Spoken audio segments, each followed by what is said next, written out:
Dinosaurs eat a lot of meat at the end of Oak Street. Ah!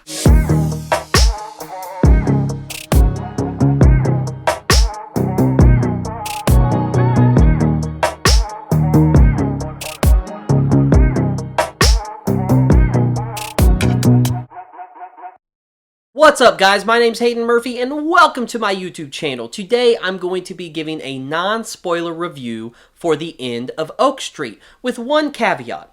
I am going to talk spoilers about the ending of this movie, but don't worry, I'll give fair enough warning before I get into that discussion, so that way it doesn't spoil the movie for you if you haven't had a chance to see it this weekend.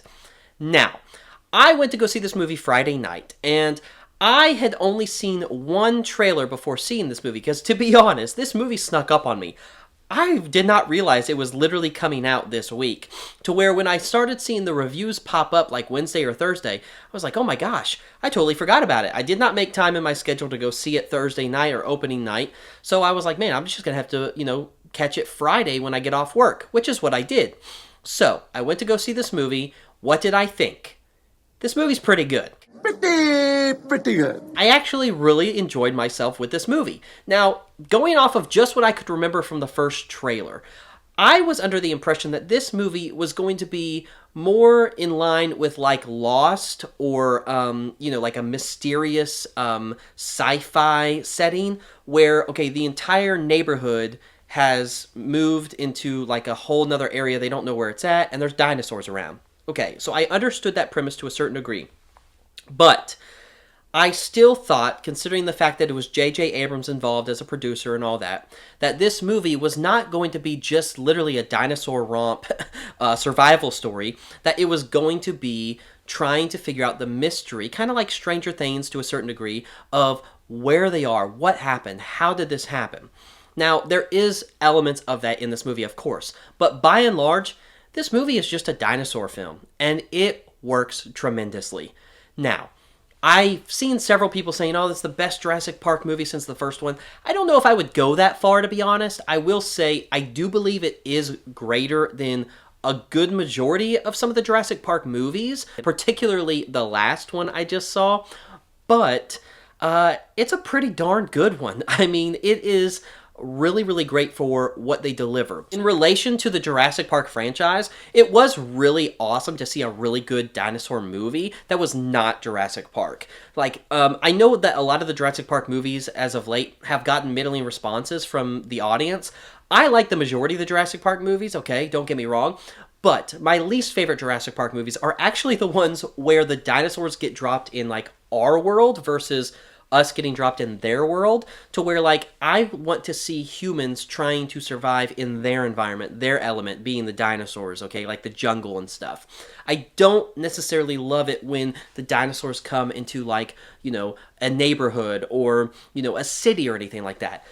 This movie was like the merging of both. The fact that you have an entire neighborhood getting dropped immediately in the jungle during dinosaur era was awesome, because you have all of the jungle environment mixed with suburbia. The thing I loved about it is it really took its time getting to the dinosaur stuff. Like, there are too many movies nowadays in like our modern era of filmmaking that just rush right to the the action, and it's just so fast paced from the get-go that it's almost like you just don't get the time to wrap your head around what's happening and sit and soak with the characters in the setting they're in. Oh, yes! And this movie definitely does that. To some people, it could feel a little slow and, slower pace, off-putting a little bit, and you're kind of just like, okay, when are we going to get to the good stuff?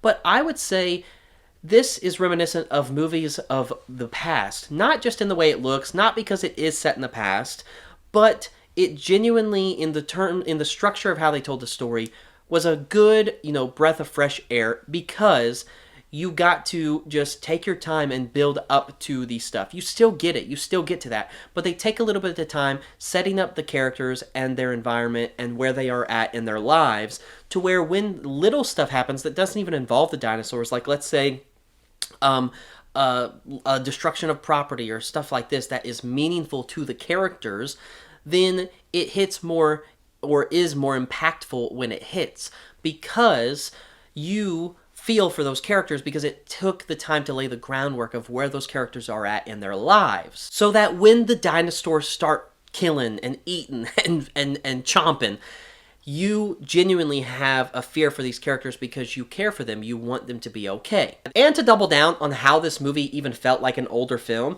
it was also present in the camera work. You could tell several shots where they did something that they kind of stopped doing by the early 2000s, where you have a up-close shot and then a far-away shot, where a camera cannot focus on a shot or a person or object up close and far away at the same time. So what they do is it's two different shots overlaid up top of each other to make it seem like they're in the same frame when really they're not. But there was multiple instances of that and other things in this movie that just felt like it, harkened back to a movie really even as early as 20 years ago, to be honest. I said it in my out of theater reaction, and I'll just say it again. This movie felt more like a Steven Spielberg movie than the Steven Spielberg movie we got this year, being Disclosure Day. And Steven Spielberg did not have his hands on this movie one bit. And it's crazy because this is like what Steven Spielberg should have done.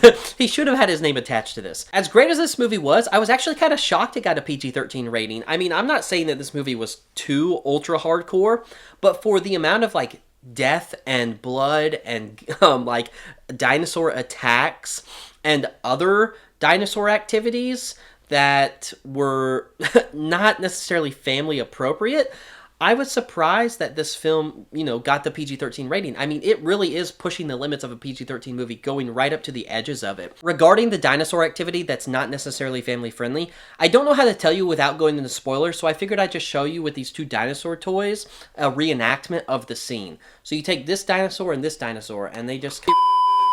And don't get me wrong, this is not a perfect movie by no means, because there was also a lot of minor stuff that bothered me regarding really what a lot of the characters do and some of the decisions they make.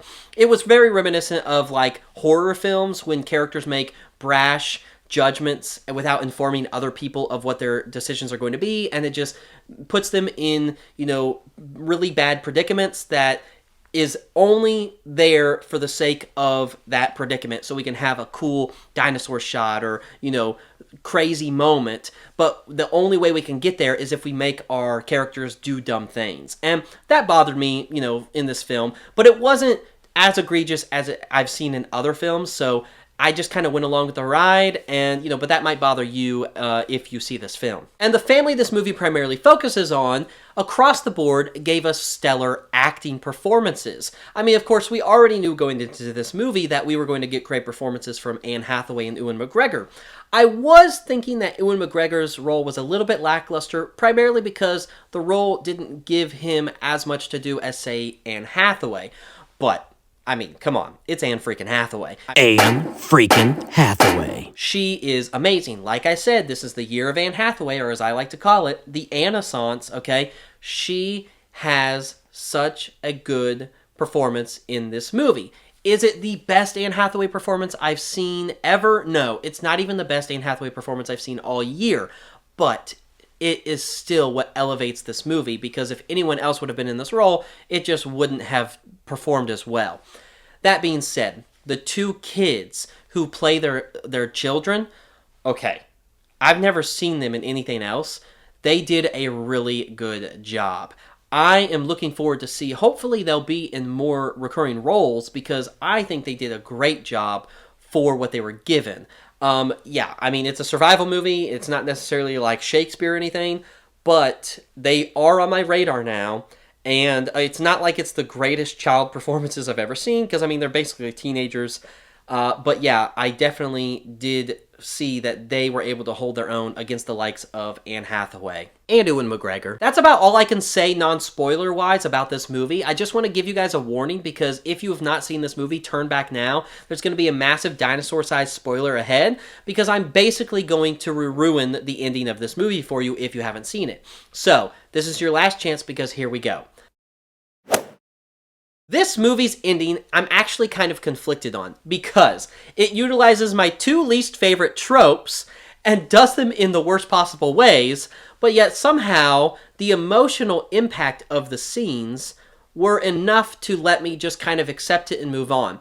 Maybe because I'm not expecting a lot from the film. Maybe because I just kind of like, okay, this was a fun little B movie. We can let the ending be the ending and move on.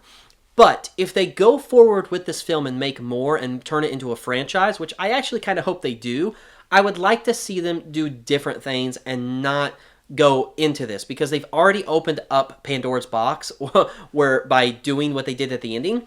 And again, if you've seen the ending, you know what I'm talking about. But the fact that they are able to go back in time to right before the tremor happened that caused their neighborhood to vanish, I could already tell what was going to happen the moment she went up to the payphone, which made me question why the children didn't realize this or didn't try to think, oh my God, Dad must be down there. Let's go get him, right? So it wasn't, that was already kind of, whatever, because again, it's like they made those characters do some dumb things earlier in the movie, but right now we need to let them be even dumber because we need this emotional moment right here. So again, that bothered me a little bit. But the moment they get with their dad, it did feel really nice. The emotional impact to be able to have them see him again. However, not only did they utilize the time travel element to just be like, oh, we're going to fix everything. In a way, they didn't fix everything. So I like that. Again, I'm conflicted because I like what they did, but on the other hand, it ruins the death of Ewan McGregor earlier in the movie, because that was one of the most shocking moments in the whole film for me. And you've just reversed all that using time travel, and now that he's here, it's basically a fake death. So you pulled the fake death card for me in this survival dinosaur movie, and now I'm just like, oh, okay, well, never mind. Doesn't matter. He's not really dead. What would have made this movie better is if they went back in time, wanted to see their dad, and when they try to talk to him, and he's like, what is going on? Why do you look like this? What is happening? I thought you were at home. It would have made sense if he says, wait a second. Am I not supposed to be down there? Is something going to happen? They have that reunion moment, which gives us that emotional impact, but he still decides to go back and encounter what happens with his family. Because, again, it's like a time loop paradox. I'm just confused. If he wasn't down there with them, how do they even come back in time? It makes no sense. However, the emotional scene was great. I just think it would have been more impactful if he chose to still go back home and they at least got one final goodbye with him. That would have made the movie 10 times better for me. However, whatever, we got the ending we got. I just hope that if they do continue to make movies further in this franchise, that we, learn from those mistakes and change it up a little bit. Again, overall, it didn't ruin my enjoyment of the movie because it was like in the final moments that it happened, but it could have taken this movie from really good to amazing and great for me. But that's all I have to say about this movie. I want to know what you have to say about it. So let me know in those comments below. Did you like this movie? Did you hate this movie? What was your favorite part? Your least favorite part? Are you excited to potentially see more in this franchise? Let me know. While you're there, go ahead and drop me a like and subscribe if you haven't already. For those of you who have subscribed to me, I have one thing to say to you. Thank you so freaking much. I just recently surpassed 100 subscribers. I never in a million years thought I would even get to 100 subscribers, especially even this early. I know it's not even remotely close to what a lot of YouTubers and channels even have, but I am just so thankful because I'm literally just doing this on my phone in my spare time, trying to balance that work-life balance and family life. And I did this as an outlet to start a community, to find other people that I can express and dialogue with regarding movies and books and TV shows and stories. And I'm so thankful that you have chosen to follow me, and I don't forget it every single day. So thank you from the bottom of my heart for doing that. While you're here, go ahead, share this video, share any of my other videos you might have seen with a friend. Let them know, because I want to grow the community. I want to have more people to discuss these things with. Not because I want to be a big famous YouTuber, booktuber, movie reviewer, whatever. Because I love talking these things, and I want more people to talk about them with. I love hearing different people's opinions because it helps change my view on certain things that I didn't see previously. All that being said, again, thank you for watching this video. I appreciate you taking the time to do so, and I will catch you on the flip side. Bye.